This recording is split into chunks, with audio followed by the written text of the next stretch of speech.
కేంద్రం తరహాలోనే public opinion తీసుకొని 2017-18 బడ్జెట్ రూపొందిస్తున్నామన్నారు ఆర్థిక మంత్రి యనమల రామకృష్ణుడు. వెలగపూడిలో మొదటిసారిగా ఫ్రీ బడ్జెట్ సమావేశాలు యనమల అధ్యక్షతన ప్రారంభమయ్యాయి.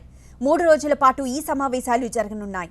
మొదటి రోజు ఆర్థిక నిపుణులు, వ్యవసాయ రంగానికి చెందిన ప్రముఖులు, యూనివర్సిటీ ప్రొఫెసర్లతో సమావేశం జరిగింది. ఈ సంవత్సరం 2017-18 సంవత్సరంలో కొన్ని ప్రధానమైనటువంటి రంగాల్ని తీసుకోవడం జరుగుతుంది. దాంట్లో యూత్ ఎంపవర్మెంట్. ఇప్పటికే ఒకసారి ముఖ్యమంత్రి గారు యూత్ పాలసీ మీద ఒక డిస్కషన్ చేశాం. డ్రాఫ్ట్ కూడా తయారైంది. దాంట్లో యూత్కి పలు రకాలైనటువంటి లబ్ధి జరగాలనేటువంటి ఆలోచన చేశాం. దాంట్లో ఒకవైపు ప్రైవేట్ రంగంలో జాబ్స్, మరొకవైపు గవర్నమెంట్లో జాబ్స్, అదేవిధంగా వాళ్ళకి ఎకనామిక్ సపోర్ట్ ఏ విధంగా ఉండాలనే దాని మీద కూడా ఎక్సర్సైజ్ చేస్తున్నాం.